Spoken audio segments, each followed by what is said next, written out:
दोस्तों, आज है शनिवार और हम सुनेंगे शनिदेव की कथा।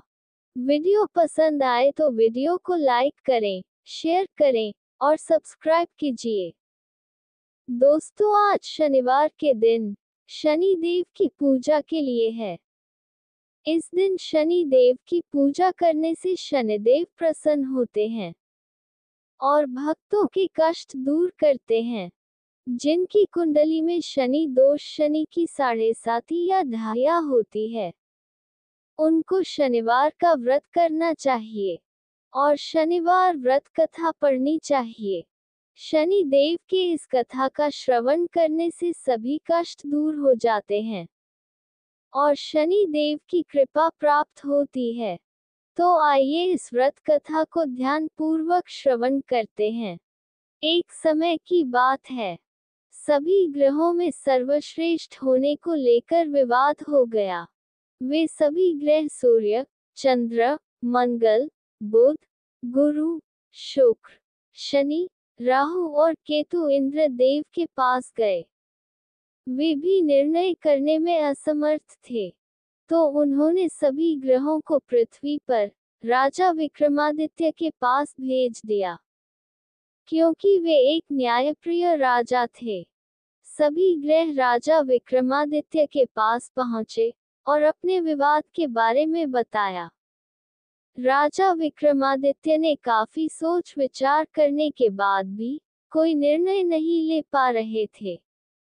राजा विक्रमादित्य इस समस्या से चिंतित थे, क्योंकि वे जानते थे कि जिस किसी को भी छोटा बताया, वही क्रोधित हो उठेगा। तब राजा को एक उपाय सूझा।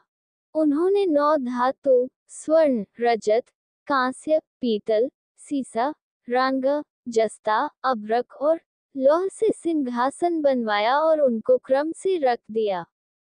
उन्होंने सभी ग्रहों से इस पर बैठने को कहा।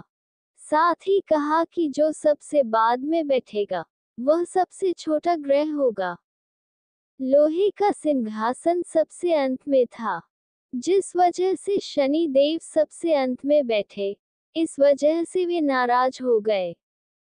उन्होंने राजा विक्रमादित्य से कहा कि तुमने जानबूझकर ऐसा किया है।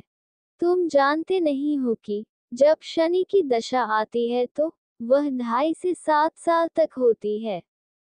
शनि की दशा आने से बड़े व्यक्ति का विनाश हो जाता है। शनि की 7.5 आई तो राम को वनवास हुआ, और रावण पर शनि की महादशा आई तो उसका सर्वनाश हो गया।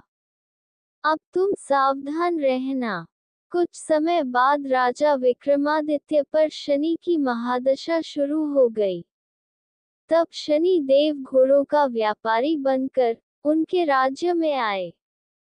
राजा विक्रमादित्य को पता चला कि एक सौदागर अच्छे घोड़े लेकर आया है, तो उन्होंने उनको खरीदने का आदेश दिया। एक दिन राजा विक्रमादित्य उनमें से एक घोड़े पर बैठे, तो वो उनको लेकर जंगल में भाग गया और गायब हो गया। राजा विक्रमादित्य का बुरा वक्त शुरू हो गया। भूख प्यास से वे तड़प रहे थे, तो एक ग्वाले ने पानी पिलाया, तो राजा ने उसे अपनी अंगूठी दे दी। फिर नगर की ओर चल दिए और एक सेठ के यहाँ पानी पिया। उसने अपना नाम उज्जैन वीका बताया। सेठ वीका को लेकर घर गया। वहां उसने देखा कि एक खूंटी पर हार टंगा है और खूंटी उसे निगल रही है। देखते ही देखते हार गायब हो गया। हार चुराने के आरोप में सेठ ने वीका को कोलवाल से पकड़वा दिया। वहां के राजा ने वीका का हाथ पैर कटवा दिया और नगर के बाहर छोड़ने का आदेश दिया।